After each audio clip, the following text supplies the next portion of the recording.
Hello, Kristen. Hi, Bill. How's it going? I'm good. How are you? I'm doing all right. Missed you last 2 weeks ago. I missed you. I hope Susie filled in ably. Oh, yes. Yes, it was wonderful getting a chance to meet with her, although she may have been a little easy on me, so I hope you'll hold me responsible for... I'll compensate. All the... I'll be twice the schmuck that I usually am. Okay. Looking forward to it. Well, this week, or maybe even the last, 2+ weeks, we haven't talked in a bit. I'd say that both the left and the right blogosphere have really divided over the Libya military action. Mm-hmm. And that has really scrambled the sense of ideological discussion. What do you think is the... I mean, maybe it's all epitomized within Newt Gingrich in himself, but do you see... Where do you think this is all shaken out since the no-fly zone action was taken, and this has gone on now for several days? Has the conservative blogosphere come to a consensus on this at this point? They're still divided. Yes. So there are two primary camps, I would say. There's the first camp that is the Obama seems a little bit confused and a little bit like he's pandering too much to the UN, and really we need to go in and do all that we can to get regime change happening now. That, if Obama says that we're going to get rid of Gaddafi, let's just do it. And if it weren't for the strong arm of Hillary Clinton and company, there's a quote from Jennifer Rubin at Right Turn where she says, "It's plain from the record that if not for Nicolas Sarkozy, David Cameron, Hillary Clinton, and a few others, Obama would still be dithering. His speech on Monday night pleased those anxious for some sign that the president recognizes our global responsibilities. But as in Afghanistan, it's always about getting out for this president." So there's the half that sort of derides him for not being hardcore enough. Who would have thought 10 years ago that conservatives would be arguing that France and Hillary Clinton were the linchpins to an aggressive militaristic foreign policy? I know. There's a very, I think it's kind of a funnier post. It was, I think it was Noah Millman at The American Scene, where he writes out, it's sort of like I think he calls it, "This is how I imagine the conversation went that led us to this point." And it's sort of like a humorous take on, so it's written like sort of like a screenplay. I mean, it's very short, but I think the funnier parts is he's got like Berlusconi making jokes at Sarkozy about Carla Bruni, but at the end he has Obama going, "So am I right that you and Nick are ready to take the lead on this one?" He's saying this to like Cameron and Sarkozy, and then he's like, "Hey Bob," and it has Robert Gates saying, "We could spare a few tomahawks if that makes a difference." Like, the vision being that like Obama didn't really want to do anything, kind of sat around with his buddies, and they were all like, "No, we really need to do this. We're France, and we're saying we really need to do this."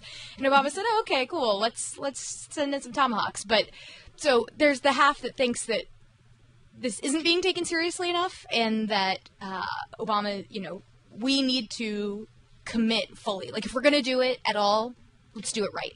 Then you have the other half of the conservative blogosphere that is sort of the more Rand Paul... government can't do anything right, including military actions. Well, one, it's frustration that Obama would do this without consulting Congress first, which, is sort of interesting given that, no Republican president has ever done that in the history of the world. Well, no, actually, Dick Durbin went on the floor of the Senate today and acknowledged that Obama was breaking precedent and that, both of the Bushes had come to Congress before action to at least consult with them. That's a very strained example. Well, but I mean, basically, it was the post that, Dick Durbin finally acknowledges that Republicans did at least attempt to involve Congress, whereas they're just frustrated that Obama has apparently done very little. And why isn't he going through the motions the way other Republican presidents have? Well, separate from the factions that say, how much is this going to cost? What are we doing? You have polls. Let's see, there's a poll that was released by Pew that says a majority of Americans see no clear goal to international involvement. So you have the one half of conservative bloggers who seem to be saying, okay, there's a clear goal, get rid of Gaddafi. Now, if we're going to do it, let's do it.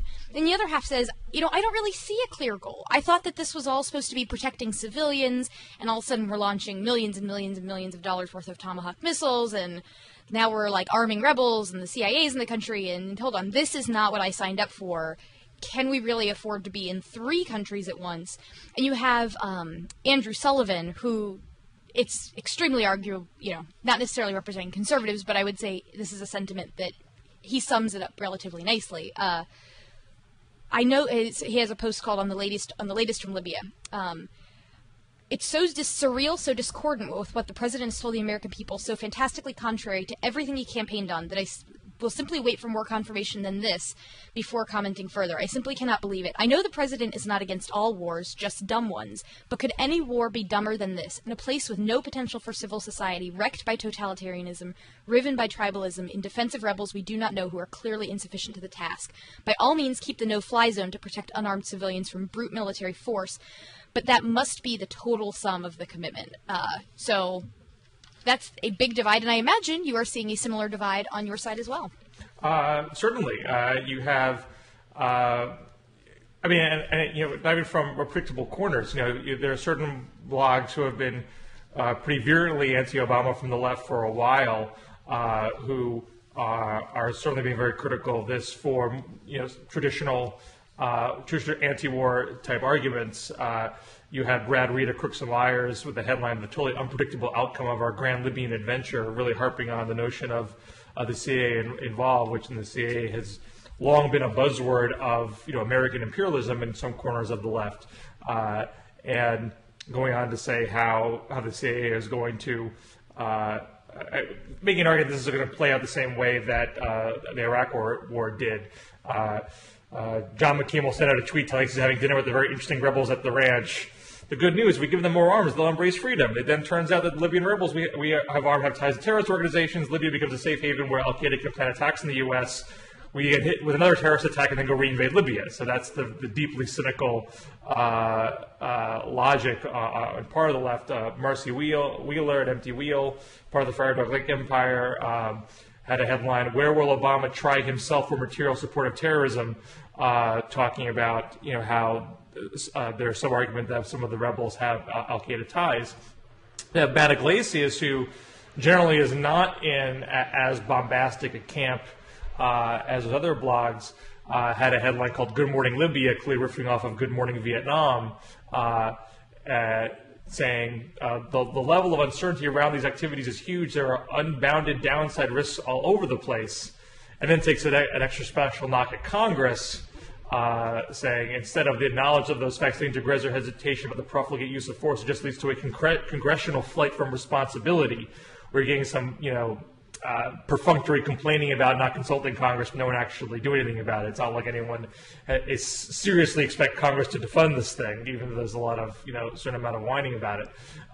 But you also have corners of the left who are very much in support of a UN-backed military mission that has ultimately humanitarian aims and not imperialistic, narrow self-interest aims. And leading that charge, I'd say, is Juan Cole, someone who basically became famous for his blogging against the Iraq War. He's a professor of Middle Eastern history at Michigan, and his the institutional knowledge that he brought to his analysis, captivated much of the left during Iraq. He became a daily go-to for a lot of bloggers and other news consumers, and he is practically taking on all of the anti-Libya action critics on the left. He had one post particularly said an open letter to the left on Libya, and detailing all the ways this is not like Iraq. He had a top 10 list along those same lines. He had a personal retort to Glenn Greenwald. He said, "Libya 2011 is not like 2000 Iraq in any way. Allowing the neoconservatives to brand humanitarian intervention as always their sort of project does a grave disservice to international law and institutions and gives them credit that they do not deserve for things in which they do not actually believe. The intervention in Libya was done in a legal way. It was provoked by a vote of the Arab League, including the newly liberated Egyptian and Tunisian governments. It was urged by the UN Security Council resolution, the gold standard for military intervention. Contrary to what some have alleged, the absentations of Russia and China do not deprive the resolution of legitimacy. Only a veto would have done that." And I believe in a separate post he noted that the legal argument about consulting Congress is moot because there's a UN backing. By the signing of the UN treaty, which was ratified by Congress, you do not have to go back to Congress for formal codification once you have that UN backing. And that's something that is getting a lot of conservatives very, very, very upset. Yeah, and I imagine that's why you don't see the president, making that argument terribly loudly. Because so John Tabin at American Spectator, there's sort of a back and forth on the right as well between Jim Antle and John Tabin at American Spectator over whether or not it is constitutional for Obama to engage in military action without having even talked to Congress. And Tabin generally says, it's not necessarily a constitutional problem. He does have the war powers to do this, but that the beginning of his post starts off with, quote, "It's absurd that President Obama has sought no congressional authorization on the war that he won't call a war in Libya. The approval of the UN Security Council confers much less legitimacy than an approval of the elected representatives of the American people, and it's troubling to see the White House behaving as if the opposite were true." I mean, that's, there's a certain political argument there, but there's also a literal legal argument. In signing the UN treaty, is that legally binding? And then there's the constitutional question between the declaration of war and the commander-in-chief executive authority, which has generally been settled in favor of the executive authority for every military action that we've done in the past 50 years, right or wrong. And certainly most conservatives have embraced that executive authority argument through almost all past actions. But obviously there's a Ron Paul side of conservatism that has always rejected that. And I think a lot of those conservatives felt that they weren't very listened to during the Bush administration with the Iraq War. The idea of we're going to go and spread freedom around the globe became the hot new thing. And so these folks who sort of, quietly disagreed with it and thought, why are we there? This is now their chance to sort of let all that out. And the fact that the president is now a Democrat kind of makes it a little bit easier to do that. Sure. Now, there's also some blogging on the kind of sort of left, which is mixed about it. In particular, Steve Clemens at the Washington Note, who he did a YouTube beforehand saying he was against a no-fly zone period that would be ineffectual militarily. It would change the narrative of the Libyan uprising. It would shift the focus from the decisions of the Libyan rebels to the actions of the Western nations. But despite that hesitation on his part, he did another post this week entitled "Obama Moved at Warp Speed on Libya," saying, by any standard, given the long time that transpired before international consensus took shape and before the president began to invest his time, Libya and the decisions made by the Obama White House, whether one liked or disliked those decisions, happened at an incredible rate. I'm with Brent Scrowcroft and think there is a tsunami of change happening now, and the U.S. needs to be careful about getting drawn in too deeply into any particular part of this transition. The lens needs to remain on the people fighting for a different future. All that said, Obama and his team are moving at a comparatively lightning rate of speed, and simultaneously managing other issues and crises at the same time, ranging from ongoing concerns about Egypt, new problems in Syria and Yemen, triple nightmare disaster in Japan, and did I mention North Koreans have been sending signals that they might start misbehaving again.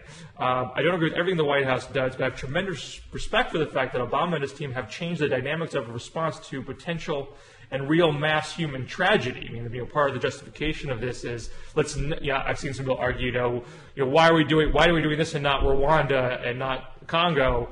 And part of the argument is let's not do Rwanda again. Let's do it different this time. Let's get in there before there's the mass genocide.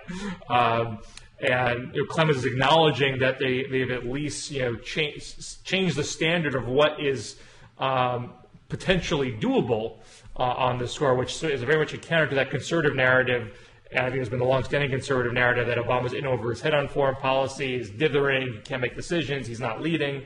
That's a direct counter to that argument. Also, John Cole at Balloon Juice, who is, although he's been seen as more of a liberal blogger lately, still retains his inherent libertarianism and skepticism of government actions, and says, although I'm skeptical about the Libya stuff, the shamelessness of some of the critics has been simply ridiculous. People like me cheered on the invasion of Iraq. are now running on screaming about the imperial presidency and another crap like that. It's absurd. I'm not sure we're doing the right thing or the smart thing, but screams about illegal wars seem laughable. That is, some of the, blowback that the critics are getting. Now, again, whether, which of these narratives wins out at the end of the day, I imagine is not necessarily going to be decided upon by the elegance of any particular blog post. It's going to be determined by, does this work or not? Is Gaddafi ousted, and is a more legitimate, stable, and democratic government, does that replace him? And, that certainly remains to be seen. Well, I think it's the editors at National Review. They put out it's called the Libya rationale for why they, support the president's action there. They have a quote. They say, quote, bizarrely, he's putting the U.S. military at the service of UN's mission in Libya, the protection of the population, rather than the service of his own goal as president of the United States, the ouster of Gaddafi. And that we should actively be seeking the end of his regime.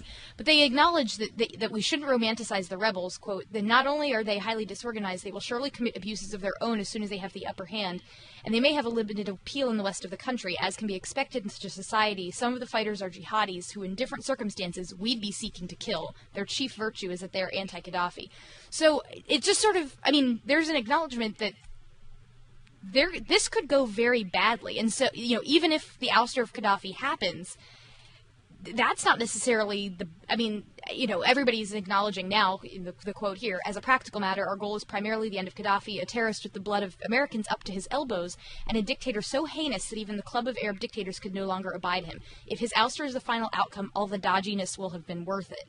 But I get concerned that, you could have written almost that exact same sentence about Saddam Hussein, that, he's basically a terrorist, he's harboring terrorists, he's done all these horrible things to his citizens, and the world will be better when he's gone, which I would agree. I think the world is better that Saddam Hussein is not in power.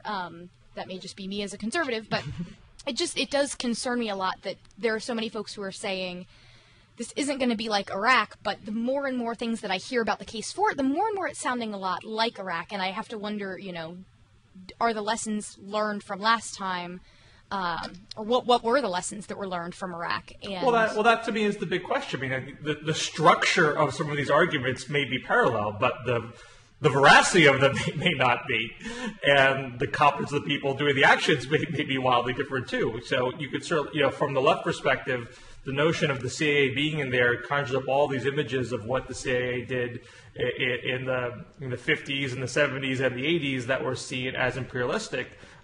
It doesn't necessarily mean that what's going to happen right now is going to be on the same wavelength. We know that we got all excited about the Mujahideen in Afghanistan because they were anti-Soviet, and then whoops, we funded Osama bin Laden. I didn't see that coming. Yeah. So yes, but it seems like everyone is fully aware that some of the folks in Libya might be like this, and the whole point of the CIA going there now is to try to avoid that outcome, to see if we can vet and make sure we don't start giving money or giving arms to people who are going to turn them back on us in 2 years. Now, does it work or not? I certainly can't say anything with any certainty, but at minimum, I think at least acknowledge that the people in power are openly aware of these things and are not just running in blind and ignorant or worse, actively telling mistruths to the American people about these folks that are manifestly untrue. I haven't seen any kind of propaganda effort that is anywhere close to what was going on with the Bush-Iraq run-up.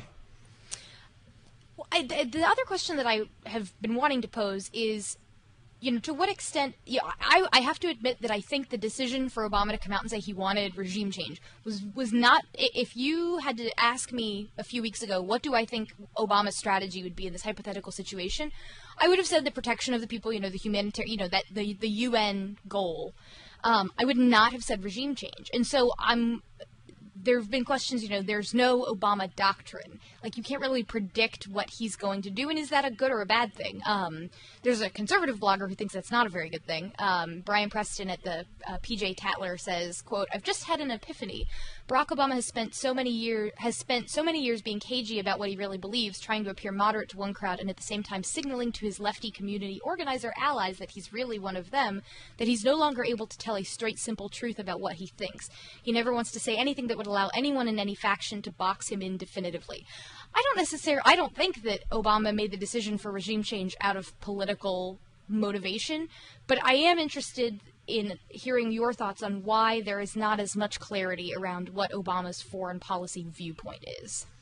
Well, I mean, on one hand, I personally don't find it all that hard to grasp. People have made much about, I guess, two things. One, that why Libya, not somewhere else? And I thought the president, did a decent job of sort of laying out, look, just because a bad thing is happening somewhere in the world, that does not automatically mean that American military might is the way to deal with that problem. Many other criteria need to fall into place. Do you have, is there a real appetite for it on the ground in that country? Do you have international backing? So on and so forth. So there's that aspect of what is the doctrine. And I had a second point there that escaped me, so I'll try to see if I can recall it later. So I'll put aside my thoughts the moment and just get to the whole notion of a doctrine. I guess the other point I was going to say is that there's been this appetite to know what the doctrine is, as if all foreign policy can be boiled down into a sentence the way the Monroe Doctrine was, that this is our hemisphere, back off. And many foreign policy decisions are more complicated than that, and don't fit so squarely into perfect little boxes. So you had, because of that fact, you had varying analysis whether or not Obama even did articulate a doctrine in his speech this week. You had the Talking Points memos, Susan Crabtree, with the headline, Obama Doctrine Emerges, International Support Critical to Military Missions, and going on to say, his ability to win broad international support, including Arab partners like Qatar and the United Arab Emirates for airstrikes in Libya, was a key reason for why this one, cleared the bar and others did not. In Libya, he was content to take cautious, behind-the-scenes steps that led to eventual international support, even if it meant weeks of delay and potentially worse conditions on the ground. Making the sense that criteria was so important that you had. It really seems like to me, if he could not get that multilateral support, he wasn't going to go into Libya, hell or high water. That had to be there, and if it wasn't going to be there, then it wasn't going to work, and he wasn't going to do it. Now, whereas Michael Hirsch, who's with the National Journal and the Atlantic, had a headline from the speech saying Obama has no doctrine. So the president delivered a cogent argument in favor of humanitarian intervention. But the idea that his actions amount to any kind of strategic overlay is wishful hearing. The real Obama doctrine is to have no doctrine at all, and that is the way it's likely to remain. American history is replete with leaders and senior policymakers who have sought to identify with a grand strategic policy, and others who have tried hard and failed. The president seems determined to do the exact opposite abroad. In contrast to Monroe, Truman, and George W. Bush, Obama wants to be the no-doctrine president, especially when it comes to the Mideast.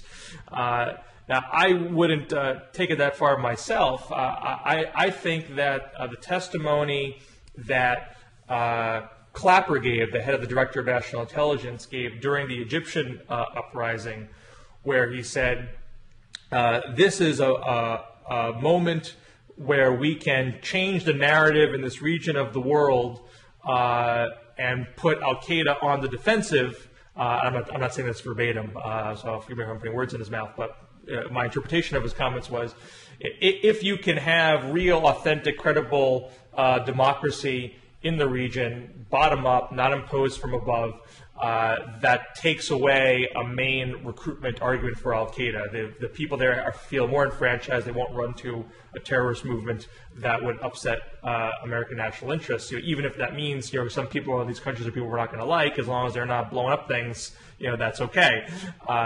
And it seems like the decisions that are being made, you might say, why did they not, do military action in Egypt or Tunisia or Bahrain or Syria? Well, the military action bar might be a more complicated criteria, but the overarching objective is, what can we do to facilitate authentic democracy in these areas and do it in a way that does not seem like it's made in the USA, where it would undermine their credibility and hurt the project. So in Egypt, it was working with the Egyptian military behind the scenes, a little nudging here and there, but not going too far with our comments. And you could say it happened because of the American strategy, or it happened in spite of the American strategy. But at the end of the day, Mubarak was ousted, and they seem to be on the path to a democratic government. In Libya, obviously, the outcome is in doubt. But P.J. Crowley, who used to be the spokesperson at State, he quit after he made some comments about the Bradley Manning detention that was critical of the Pentagon detention policy. He tweeted after that point that the idea of the Libyan intervention is not to oust Gaddafi militarily; it is to create the conditions for a diplomatic ouster of Gaddafi. So this gets back to the point, why did Obama say the policy is regime change if the UN Charter doesn't call for regime change, if the military mission is not about regime change? That's confusing. That's so confusing. I don't know what Obama wants. I can't figure it out. Well, I don't think it's that complicated. He's saying there is an overarching goal to oust him, but the military goal in and of itself is not to oust him at gunpoint. It's to create the conditions on the ground where the rebels have a strong enough hand that you can then sit down at the table and say, look, Gaddafi, there's really no way out for you here. Do you want to do this the easy way or the hard way? I don't think maybe it's not quite a one-line headline, but I don't think it's that hard to grasp. Whether it works or not is another story, but I think you can grasp the idea.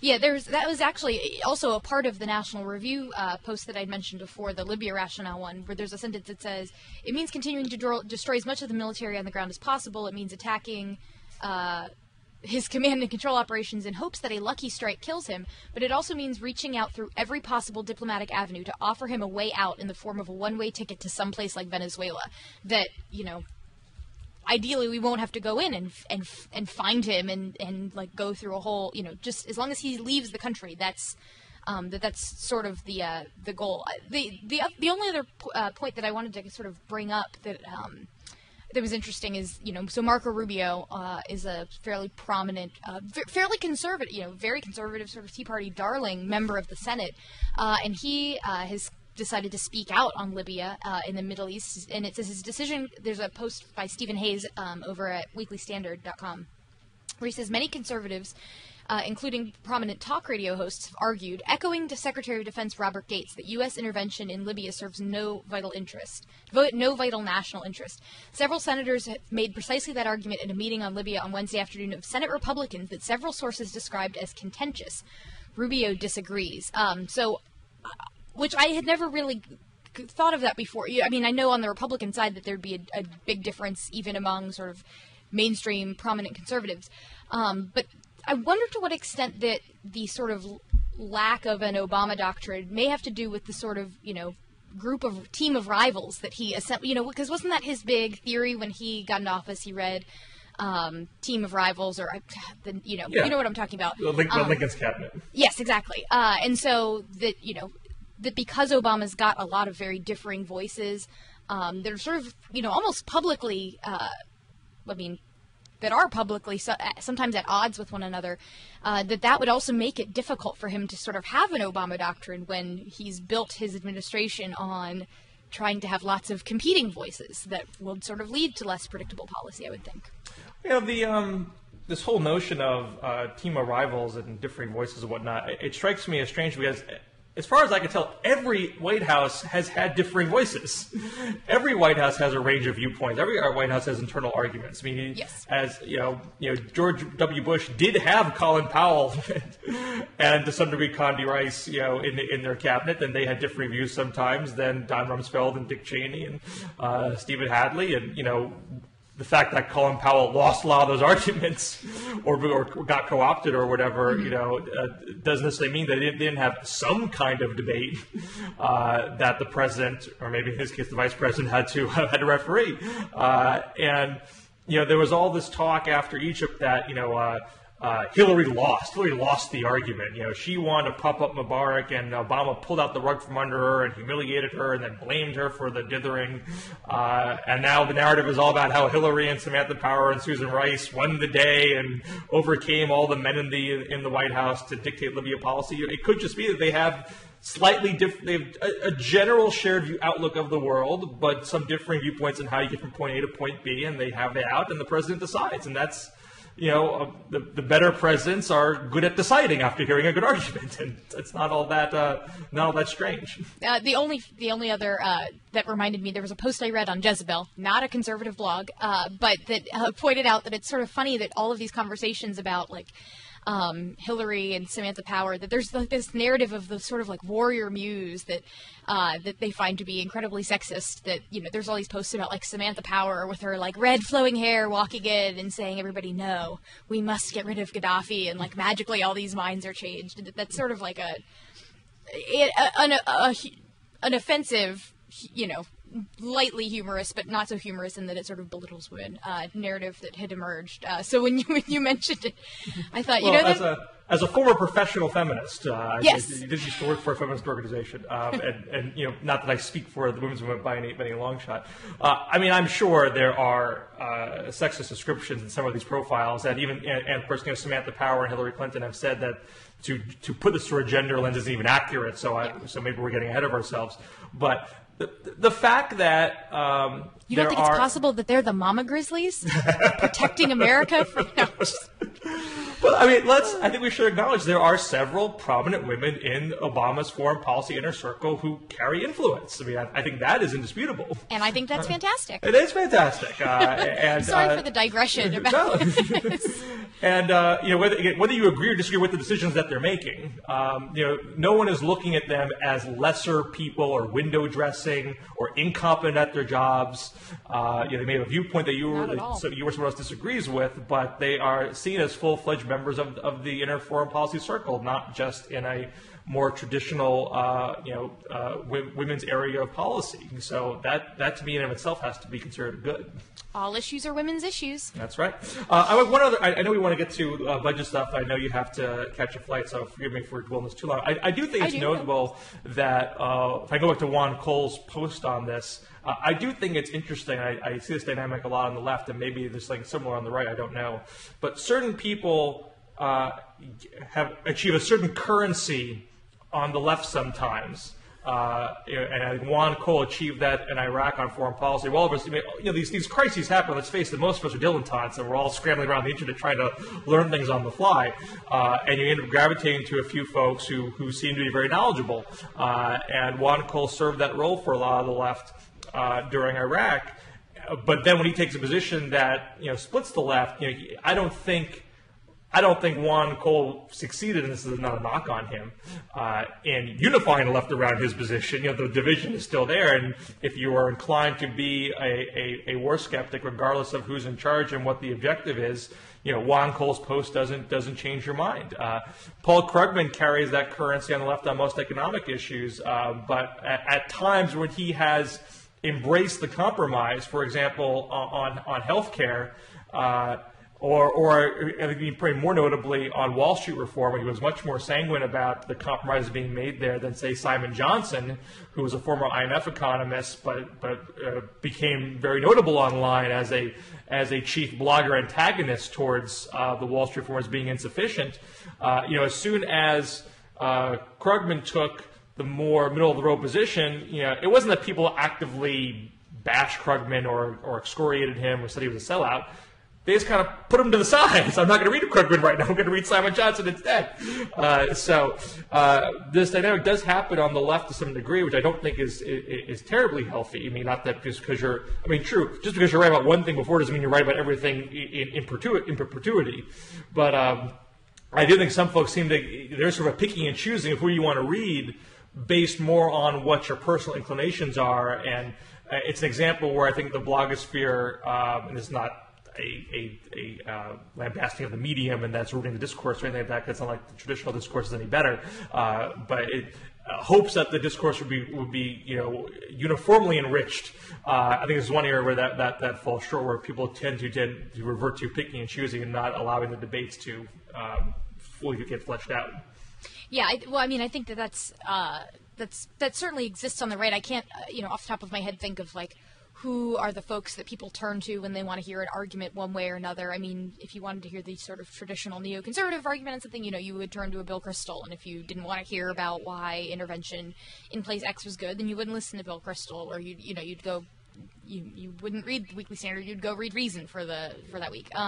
So yeah, I mean that's part of the wonderful world of blogging, for better or worse, is that you can completely section yourself off from things that you don't want to read. And so, while that may mean that my blog diet consists largely of conservative things, I may even narrow it further if there's a particular issue going on and there are just a few specific folks that I constantly want to read, or I just think that's sort of a perpetual, I don't want to say perpetual, but it's sort of an inevitable consequence of allowing of the existence of blogs that can be so narrow in focus, is that you can either create a great niche for yourself and make quite a name for yourself as a blogger by taking a principled stance on something and you draw in a big audience, but on the other hand, you can easily lose people because there's always someone else who will take a different position than you.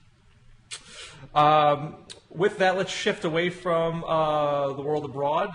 Back home, maybe we have a budget deal, maybe we don't. Earlier this week, Vice President Biden said we agree on the number, how much we will cut in the fiscal 2011 budget.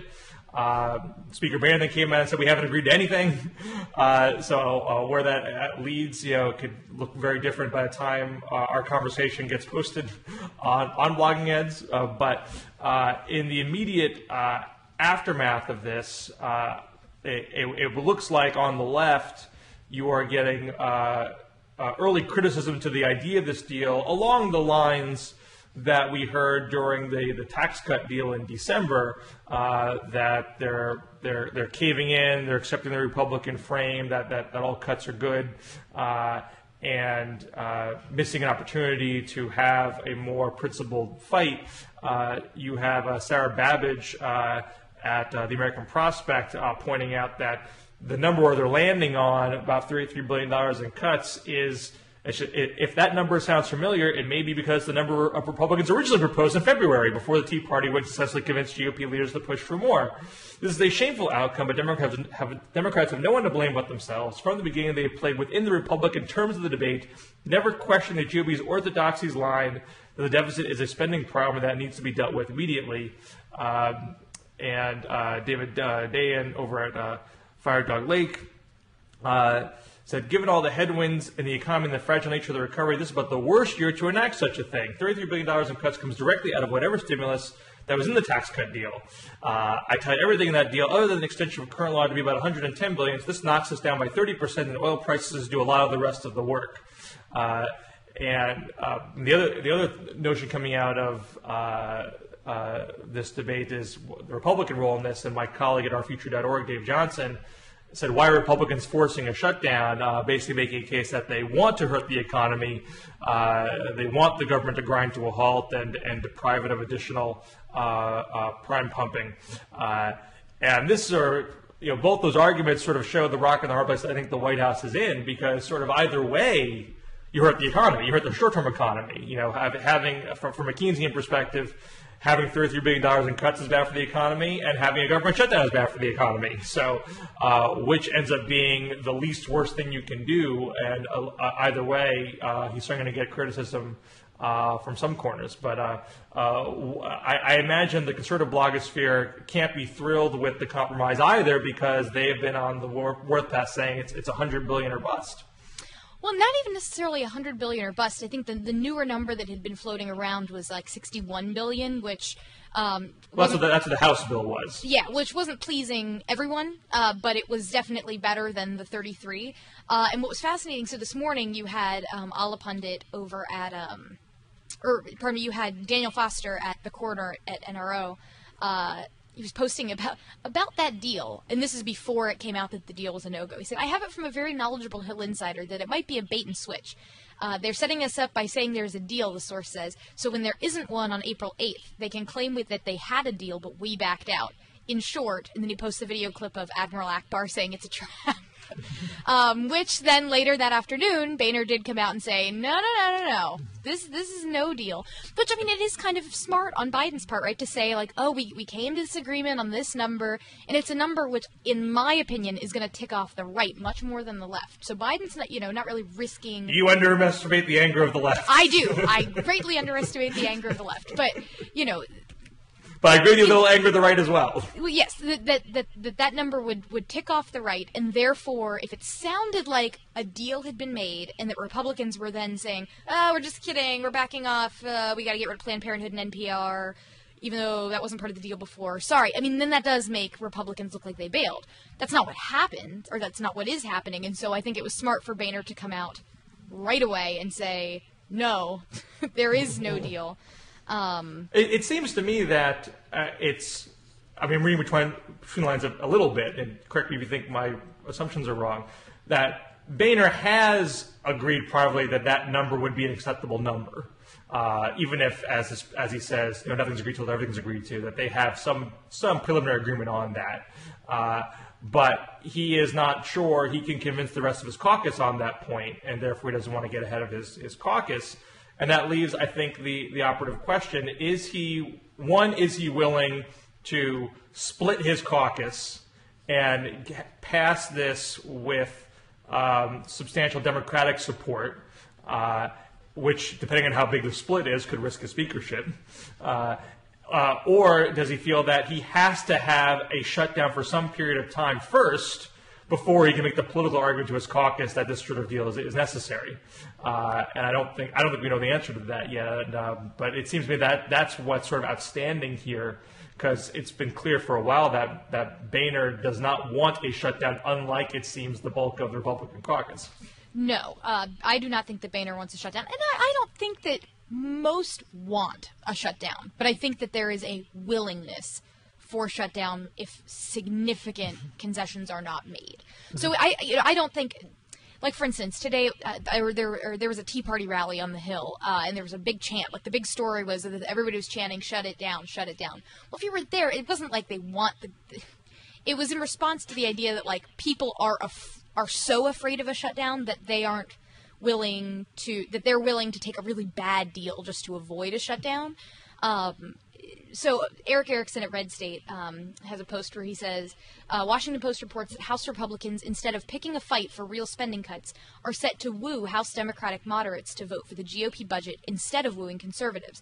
This is really amazing. In other words, the House Republicans have decided to reject defunding Obamacare and reject defunding Planned Parenthood and reject defunding NPR, and instead they will get House Democrats together and marginalize conservatives. Why? Because the House GOP is desperately afraid of a government shutdown. With no spine, the GOP will fold and show no leadership. This is precisely what leadership by fear does. So fearful of a shutdown, GOP will sell its soul, betray its base, and outnegotiate itself, all because it is scared of its own shadow. Game over. I mean, that argument in particular strikes me as the kind of argument that is essentially, I want a shutdown, because it's a moving of the goalposts. At the start of this debate, it was just about the number. How big are the cuts? And now, in the past few weeks, it's all about the riders. If we don't defund healthcare reform, we don't defund NPR, if we don't defund Planned Parenthood, and we don't stop EPA from cutting carbon emissions, then it doesn't matter what the number is. This is a bad deal. Those are policy positions which you know are not compromisable. You know they can't get through the Senate. You know they won't be signed by President Obama. You're basically setting it up for a shutdown. So why would you make that the barometer if the previous frame was, we're going to be Greece unless we cut spending wherever it is? It strikes me as being disingenuous. Well, I don't see it as disingenuous. I think that the argument that the Eric Ericksons of the world is making is, don't be afraid of a shutdown. Like, we don't have to go after a shutdown, but write the bill you want to write. You got 80-some new freshmen. Like, take your majority out for a spin and make the Senate and make the Democrats say, we're going to shut down the government because we want to fund Planned Parenthood. Like, make them say that, because that's not going to be a political argument that maybe they do want to make it, but I don't see that as being an enormous winner. And that basically the argument that I've been hearing sort of verbally from folks that lines up with this is, that Republicans have, like, the House leadership has, like, nightmares that it's going to be just like when Gingrich shut the government down. And we had this debate a couple of weeks ago where, we talked about to what extent is this like 95. And actually, there's a really great post over at pollster.com, or Huffington Post pollster by Mark Blumenthal that sort of lays out the public opinion case for why this is different this time around, that Newt Gingrich's personality and negative ratings are much different than Boehner's are now, that Boehner plays a much lower profile role. And so while it may get blamed on Republicans, it's probably not going to be the same situation, same level of toxicity that it was last go around for Republicans. So really, like, they shouldn't, in the same way that I think Republicans are freaked out about entitlement reform because they still have the scars from Social Security privatization and how just badly that went. I think that there is fear that if the government shuts down, that this is going to be ugly, and that all of our political momentum that we had coming out of the election will just evaporate, and like independence will vanish and run away. So hasn't the momentum already vanished? I don't think it's totally vanished, but I mean it's certainly not at the same fever pitch, and I think it's because a lot of the folks who were not engaged and decided they were going to vote for the Republicans maybe aren't satisfied with what they've seen coming out of it, and I don't think that the solution is less spending cuts, is backing away from the things that they promised even further. So, I mean, it just depends on what your theory is for why Republicans are losing support. Are they losing support because they're too far to the right and they're picking fights about Planned Parenthood? Or are they losing support because they're not picking enough fights like the Planned Parenthood fight, because they're not cutting enough money out of the budget? And I don't really know which side is right, but I think that those are the two competing arguments.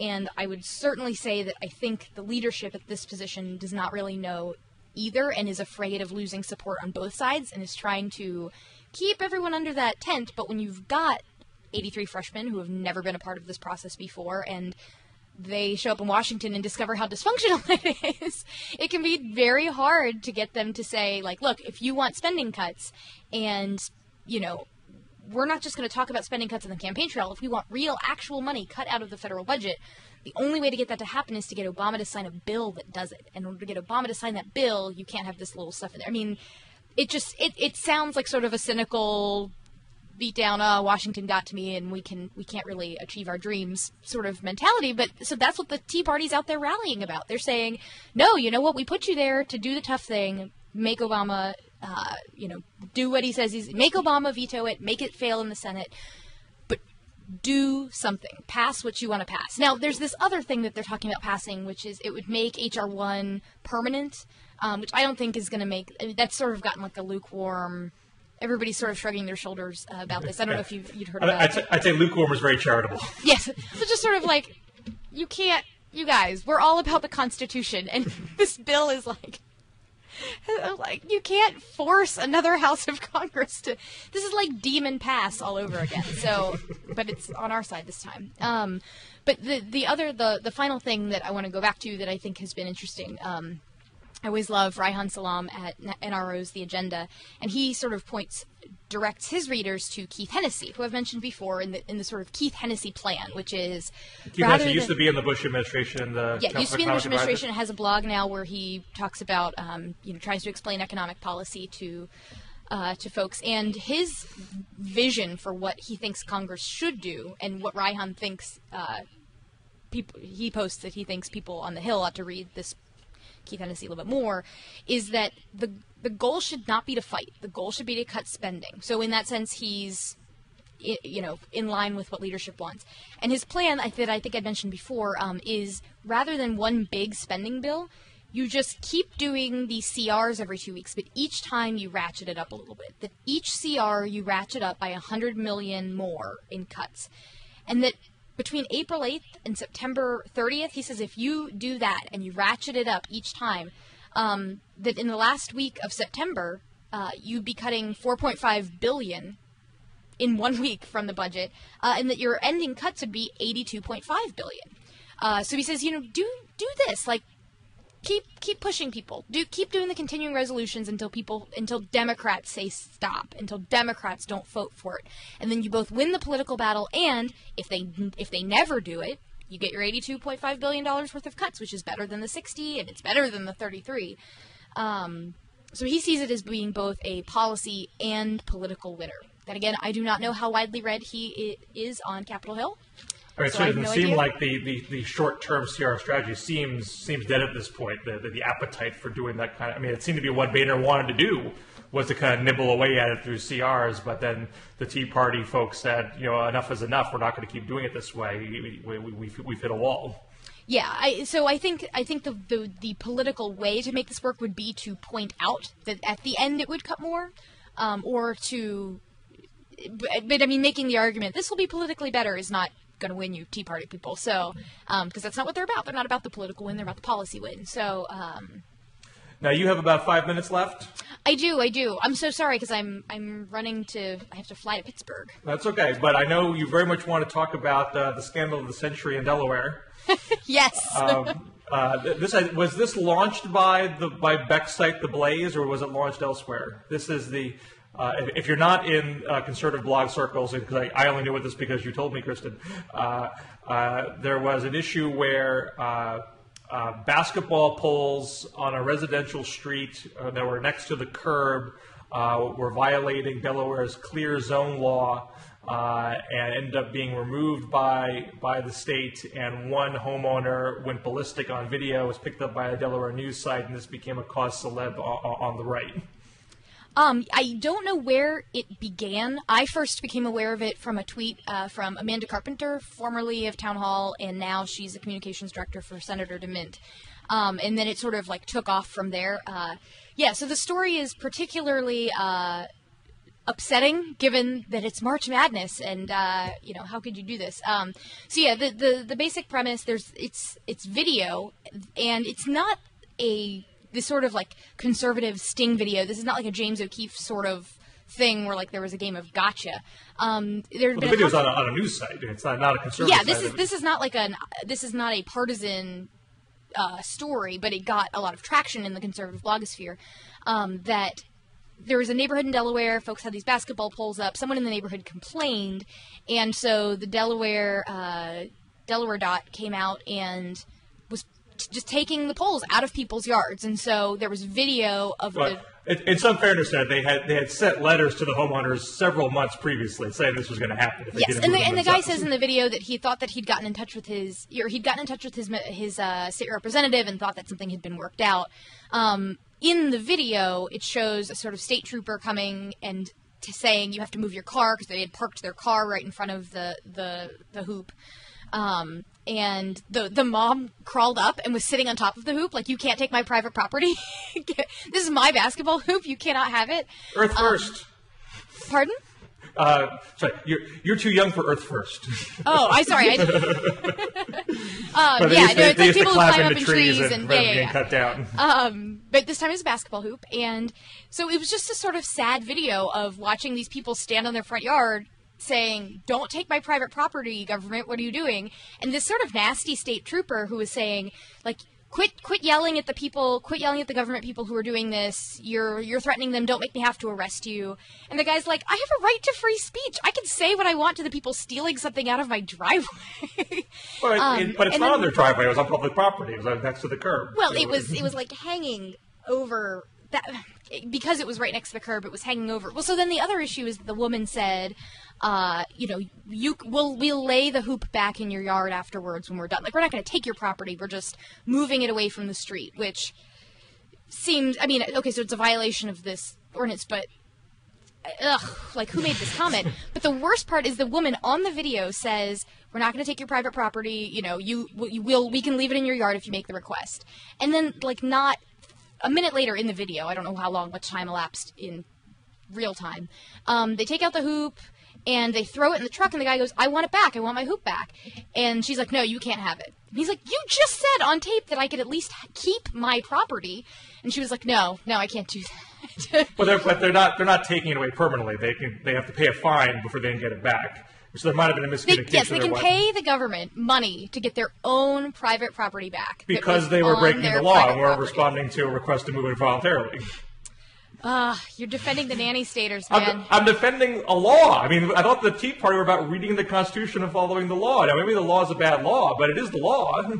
And they were given ample time to comply with the law, and they chose not to do it. Well, but then you have a state trooper show up and tell people that they're not even allowed to speak to the people who are taking their property away. I mean, that is a ridiculous... So, my point is that when folks talk about, like, you know, a lot of folks think, oh, the Tea Party, they're worried that the government's going to, like, you know, why do people need guns to protect themselves from the government, and why do people need, you know, why are people so concerned about the nanny state coming and, like, setting up death panels, and these people are all conspiracy theorists, and then stuff like this happens, and it's like, come on. I mean, these people were just trying to have a basketball hoop. They weren't trying to hurt anybody else. They weren't trying to do anything to harm other people or harm society. And here, some stupid, ridiculous government law means that a state trooper is allowed to come, harass them, threaten to arrest them because they're protesting the removal of their private property. I think it's not a federal law. You know, it's a state law. I think Delaware's in their 10th Amendment rights to. Well, I guarantee you that the political furor over this that has now been kicked up. I imagine we'll see some sort of amendment to this law, and you'll definitely have... fair enough. Do it through democratic means, but you don't get to pick and choose the laws you get to comply to when they're passed by democratic means. But you do have a right to stand on your own property and protest something that you believe to be unfair treatment. No one was arrested for speaking. So incredibly... Well, she threatens arrest. Like, the idea that, like, a government official feels that it's okay to threaten you with arrest because you're standing in your front lawn. If you are blocking a public official from doing their job, you know, it's not the speaking, it's the obstructing. It was the speaking. It was the speaking. I mean, so at first she told them she was going to arrest them because they needed to move the van in front of their house. But then the people are just standing on their front lawn, like, making a statement, and she's like, sir, I'm going to need you to stop. I mean, it was ridiculous. It was burning up the conservative blogosphere. Well, so I want to give some of the conservative blog headlines of this because they are great. So. Oh yes, the conservative blog headlines. Do you want to? I think my favorite one would be, "They took our herbs." They took our herbs. Yeah, you did it better. It's you know, like they in took South our Park. herbs. That's the Sportress of Blogitude. Which is like the best blog title or blog name ever. I'm gonna have to add this to my blog roll. And the full line is, they took our herbs. Delaware town under siege from basket-stealing fascists. So she's putting it in proper perspective. Guy Benson, who's been on the show with at Blogging before, blood-boiling video, nanny staters tear down illegal quote-unquote basketball hoop in Delaware. The Blaze, Glenn Beck's site, nanny state runs amok in Delaware as government arbitrarily tears down 6-year-old basketball hoops.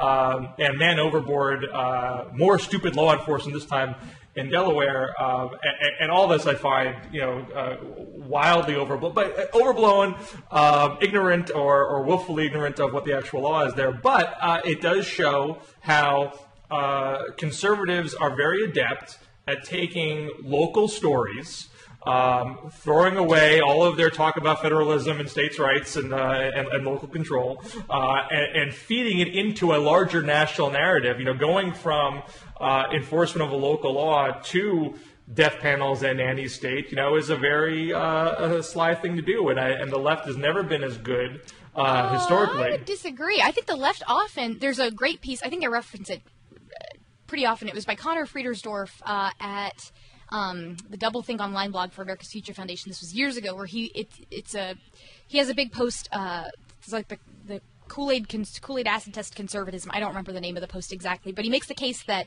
conservatives actually have it tougher finding stories to talk about their narrative, that it's much easier for the left. For instance, I think the example he uses is, regulations about rent control. And he says, so the left can easily say, here's this woman who's being driven out of her neighborhood because rent is going up and she can't afford it, and isn't this horrible, and shouldn't we do something about this? But there's no story about, like, the developer that decides not to build a building there in the first place because they know, I'm not going to be able to charge appropriate rent, so I'm not even going to do it. And so then there isn't housing in that neighborhood. Like, that story isn't easy to tell, and it's kind of complicated, whereas the left often has the tug at your heartstring story. So this time is finally a conservative story that, anyone, regardless of party, can sympathize with. Like, if the government came and took my kid's basketball hoop, I'd be really pissed. Three words to you. War on Christmas. Okay, so we do have some that we do have some in our pocket. On that note, you got a plane to catch. I do. But as always, this has been fun. Always good to talk We'll to see you. if there's deal or no deal.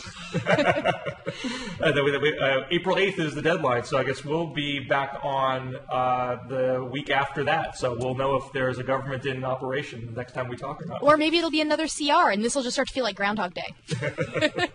Good talking to you, Bill. You too. Have a good trip. Bye.